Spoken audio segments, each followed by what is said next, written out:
Well, money is a major source of relationship stress and is a leading cause of divorce. Our next guest shares some results based on a recent survey about what Americans value most in a relationship. We welcome Richmond Bank Senior Vice President Mike Chenault here to our live show. Good morning. Good morning.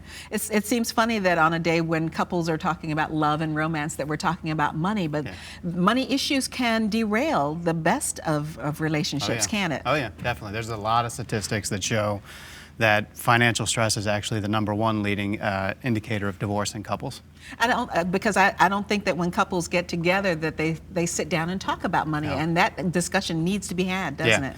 You know, I'll tell you, I've been married for 9.5 years, and one of the questions that so often we ask folks is, what are your financial goals? And even my wife and I don't even know what hers are, right? Because it's one of those things. Sounds like a conversation needs to be had tonight. That's right. Yeah, we'll do it. There's a survey that was done. What was the basis of the survey? Yeah, so with Valentine's Day approaching, SunTrust has a really great purpose, which is to light the way to financial confidence. And with Valentine's Day approaching, we wanted to see how people felt about financial stability in a partner. And we found that 41% of Americans polled, it's the third highest thing that they value behind only personality and personal values. So it's really insightful as to where money ranks up there for folks. Well, let's talk about some of the questions that should be asked. I guess goals is the biggest thing. It's like, what's your goal with money? Right, definitely. You know, that's absolutely one that should be asked. I mean, it seems like one of those cliche things that you would know to ask, but it's just so often not.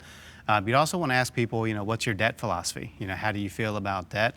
You know, some people are completely debt averse, no credit cards, no car payments, no nothing, and some couples are actually okay with a certain level of debt. You know, another question you want to ask people as well is, how were you raised? Oftentimes your financial background's, you know, handed down to you from your parents, and you'd want to know kind of where they're coming from in life prior to getting to you. Right, and it always seems that a spender and a saver end up together. Yeah, you know, and actually it's interesting you bring that up because our survey shows that a third of people polled think you're the saver, I'm the spender. Well, in contrast, only 21% of the people say I'm the spender, you're the saver. So, and we take it a step further, and 43% of those polled actually admit to being a saver. So there's a disconnect somewhere in how people are viewing, you know, themselves and or their partner. Sometimes we have to be honest with ourselves and really see which is a spender and which is a saver. Absolutely. I was one and now I'm the other. I won't say which one is that. I guess too, you talk about the past influencing.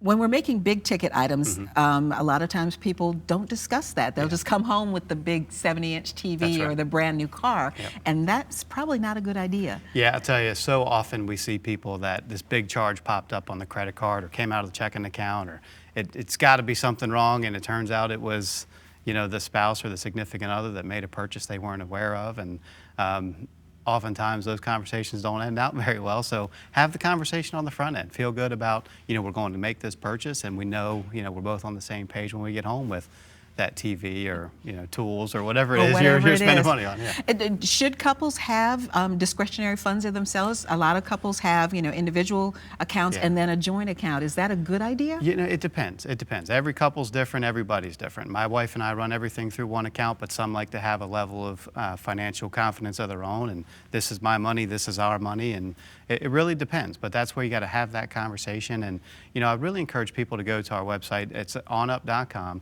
You can take actually a mental wealth quiz, and it actually assesses your financial confidence and abilities and where you are, and gives you some action items from there. So, you know, there's no real clean-cut answer with that. It's kind of everybody's a little different in their own right. That's probably a good idea for a couple to go on and take it together and see if everything kind of gels, and if it doesn't, maybe where the conversations need to be had.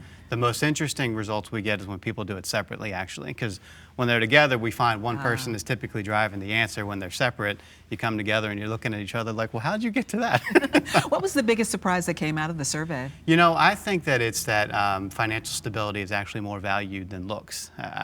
I think, you know, it seems like one of those things you'd want to be a physical match to somebody, but looks was way down as a poll answer, and financial stability was right up there at 41%. So Way back when there was a song that said "No romance without finance." That's right. That's right. Everybody's got to be on the same page. Yeah, and what's the website again where we can go get that So information? it's onup.com, and it's a great website. It's SunTrust, pays for it, powers it, but it's not a sales engine or anything. It is just really about financial confidence, independence, understanding where you are, and maybe some tools and practices to get you on the road to financial confidence. We'll link that one to ours. Mike Chenault, thanks so much for joining us Pleasure. today. Absolutely. Thank you.